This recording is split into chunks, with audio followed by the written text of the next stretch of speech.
इस वीडियो में अब मैं डिस्कस करूंगी यूकैरियोटिक ट्रांसक्रिप्शन का। पिछले वीडियो में मैंने आपको प्रोकैरियोटिक ट्रांसक्रिप्शन बताया था।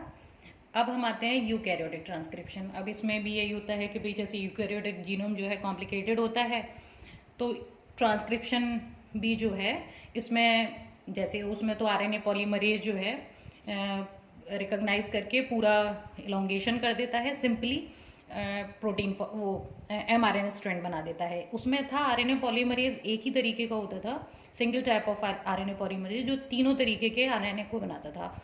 RRNA, ribosomal RNA, messenger RNA, tRNA. इसमें यूकैरियोटिक ट्रांसक्रिप्शन जो होता है इसमें जो है तीन पॉलीमरेजेस होते हैं जो कि अलग अलग ribosomal RNA, messenger RNA, tRNA और जो अदर आरएनएज होते हैं स्प्लाइसिंग वगैरह में यूज होते हैं, उनका भी फॉर्मेशन करता है।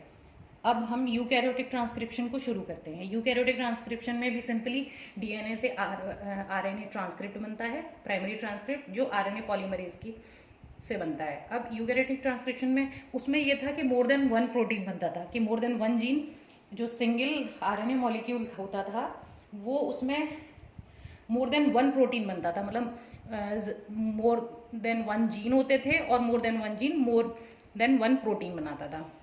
यूकैरियोट्स में क्या होता है, सिंगल आरएनए मॉलिक्यूल केवल एनकोड करता है सिंगल जीन को और सिंगल जीन जो है सिंगल प्रोटीन बनाता है। बट ट्रांसक्रिप्शन यूनिट जो होती है ये इस प्रोसेस में ये दो तरीके की होती है, सिंपल और कॉम्प्लेक्स। सिंपल में क्या होता है कि सिंपली एक सिंगल एमआरएनए से एक सिंगल जीन बना एंड देन सिंगल प्रोटीन बन गया, ये सिंपल हो गया। कॉम्प्लेक्स में क्या होता है कि जो सिंगल प्रोटीन बनता है, सिंगल जीन, इसमें सिंगल जीन जो है मोर देन वन प्रोसेस से प्रोसेस्ड होके more than one type of mRNA बनाता है। इसमें कॉम्प्लेक्स में आप समझ तब पाओगे जब जैसे एमआरएनए बन गया, मतलब कि डीएनए से जो आरएनए बनता है उसको हम हीट्रोन्यूक्लियर आरएनए कहते हैं, एचएनआरएनए जो है पोस्ट ट्रांसक्रिप्शनल मॉडिफिकेशन के बाद बनता है एमआरएनए, जिसमें स्प्लाइसिंग होती है, 5 प्राइम कैपिंग और 3 prime tailing, poly A tail लगती है। उसके बाद जो है स्प्लाइसिंग होती है। स्प्लाइसिंग में क्या होता है, इंट्रॉन्स रिमूव कर दिए जाते हैं। तो उसमें जो है कि more than one type of mRNA बन जाता है, वो मैं आपको स्प्लाइसिंग में बताऊंगी, वहाँ ज़्यादा क्लियर होगा आपको। अब आते हैं हम आरएनए पॉलीमरेज पे। इसमें भी वही रिक्वायरमेंट्स हैं कि भाई डीएनए टेम्पलेट चाहिए और आरएनए पॉलीमरेज चाहिए, राइबोन्यूक्लियोटाइड्स चाहिए। अब आरएनए पॉलीमरेजेस में 3 टाइप के होते हैं, RNA polymerase 1, 2 and 3। RNA polymerase 1 जो है आरआरएनए बनाता है, लार्जर सब यूनिट होती है। जो राइबोसोम होता है वो आरआरएनए और प्रोटीन से मिलकर बना होता है, उसमें लार्जर और स्मॉलर सब यूनिट होती हैं। लार्जर सब यूनिट जो है 28, 18S और 5.8S। आरएनए पॉलीमरेज 1 से आरआरएनए बनता है, सेकंड से एमआरएनए और एसएनआरएनए जो होते हैं स्मॉल न्यूक्लियर आरएनएज, ये स्प्लाइसिंग में यूज होते हैं। U1, U2, U3 ये यूनिट्स होती हैं, ये भी आरएनए पॉलीमरेज 2 से बनती है। आरएनए पॉलीमरेज 3 से टीआरएनए बनता है और स्मॉलर सब यूनिट का जो 5S आरआरएनए है जो कि इससे नहीं बनता फर्स्ट से, वो थर्ड से बनता है 5S आरआरएनए। U6 एसएनआरएनए जैसे स्मॉल न्यूक्लियर आरएनए जो है पॉलीमरेज 1 से बन रहे थे, मोस्ट ऑफ बन रहे थे, लेकिन U6 जो होता है वो आरएनए पॉलीमरेज 3 से बनता है। ऐसे ही H1 आरएनए और MRP आरएनए ये जो है टीआरएनए की स्प्लाइसिंग में यूज होते हैं, H1 आरएनए और MRP आरएनए। तो ये हो गए पॉलीमरेज फर्स्ट, सेकंड, थर्ड से कौन कौन से आरएनए बन रहे हैं, ठीक है। अब ये एक होता है अल्फा एमेनिटिन जो एमेनिटा मशरूम से मिलता है। ये जो है आरएनए पॉलीमरेज 2 को इनहिबिट करता है, सबसे ज़्यादा मोस्ट सेंसिटिव होता है आरएनए पॉलीमरेज 2, मतलब अल्फा एमेनिटिन जो है एक पॉइजन है जो आरएनए पॉलीमरेज 2 को इनहिबिट करता है। अब आते हैं हम, जैसे इसमें आरएनए पॉलीमरेज 1, 2, 3 हैं, ऐसे ही उसके लिए सिंगल आरएनए पॉलीमरेज था और प्रमोटर भी सिंगल ही होता था, लेकिन इसमें क्या है अलग अलग आरएनए पॉलीमरेज होते हैं, उनके प्रमोटर भी अलग अलग होते हैं। अब इसमें आरएनए पॉलीमरेज सेकंड जो है आरएनए पॉलीमरेज सेकंड प्रमोटर, इसमें क्या होता है, इनिशिएटर सीक्वेंस होता है INR+1 जो पायरिडमिडीन रिच होता है, और -30 पे सीक्वेंस पे होता है कौन सा, TATA box, TA TATA box कहते हैं। दूसरा है अपस्ट्रीम एलिमेंट जो -10 पे प्रेजेंट होते हैं। तो इन दोनों प्रमोटर को इनिशिएटर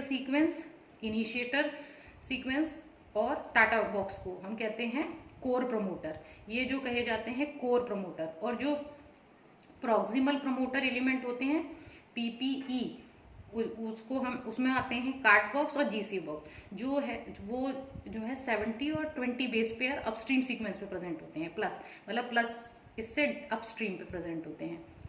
तो 2 कोर प्रमोटर कौन कौन से हो गए, इनिशिएटर सीक्वेंट INR और टाटा बॉक्स -30 पे।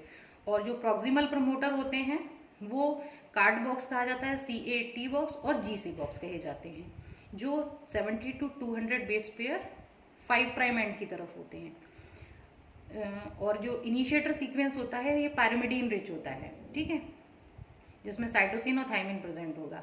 और टाटा बॉक्स कौन सा है, TA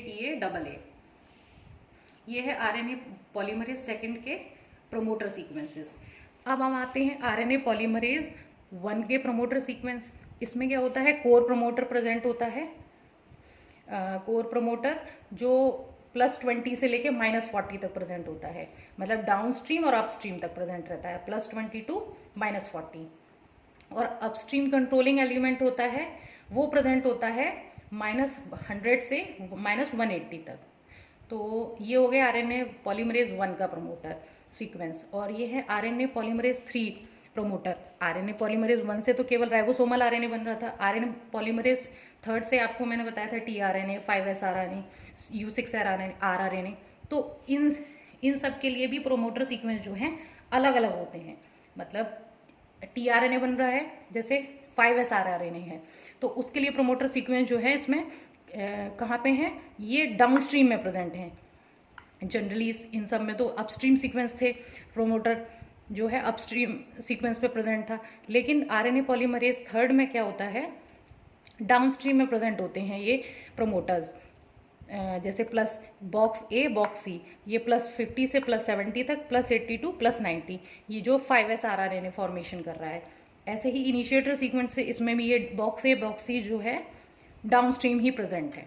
तो ये हो गए eukaryotic promoters for RNA polymerase second, first and third. अब इनिशिएशन स्टार्ट होता है, ट्रांसक्रिप्शन इनिशिएशन जो है आरएनए पॉलीमरेज सेकंड के साथ। आरएनए पॉलीमरेज सेकंड जो है, पहले मैं उसके बारे में आपको बता देती हूँ। आरएनए पॉलीमरेज सेकंड जो है इसमें 12 सब यूनिट्स का बना होता है। वहाँ था होलो, जो आरएनए पॉलीमरेज होलो एंजाइम था जिसमें 4 यूनिट थी और एक कोफैक्टर प्रेजेंट था। यहाँ पे क्या होता है, 12 सब यूनिट प्रेजेंट होती हैं आरएनए पॉलीमरेज की, जिसमें 2 यूनिट जो हैं बिल्कुल सिमिलर होती हैं बीटा एंड बीटा डैश की, और जो लार्जेस्ट यूनिट होती है इसकी 12 सब यूनिट में लार्जेस्ट होती है वो बीटा के सिमिलर होती है, जो लार्जेस्ट सब यूनिट होती है तो बीटा के, जो आरएनए पॉलीमरेज प्रोकैरियोट्स में था। और लार्जेस्ट सब यूनिट में क्या होता है, जो अमाइनो एसिड्स होते हैं 7 अमाइनो एसिड्स का बना होती है लार्ज सब यूनिट। ये 7 अमाइनो एसिड का सीक्वेंस होता है tyrosine, serine, proline, threonine, serine, proline और सेरीन, प्रोलीन और सेरीन।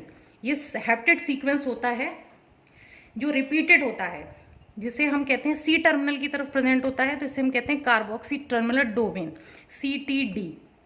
CTD कहा जाता है, कार्बोक्सी टर्मिनल डोमेन, जिसमें ये 7 जो है अमाइनो एसिड हेप्टेड सीक्वेंस होते हैं वो प्रेजेंट होते हैं। ये जो हेप्टेड सीक्वेंस है ईस्ट सेल में, सैक्रोमाइसिस सेरिविसी में 26 टाइम रिपीट होते हैं, 26 बार रिपीट होते हैं, और जबकि ह्यूमंस में होते हैं 52 रिपीट्स होते हैं। ये जो 7 अमाइनो एसिड रिपीट है, ये 7 अमाइनो एसिड सीक्वेंस जो है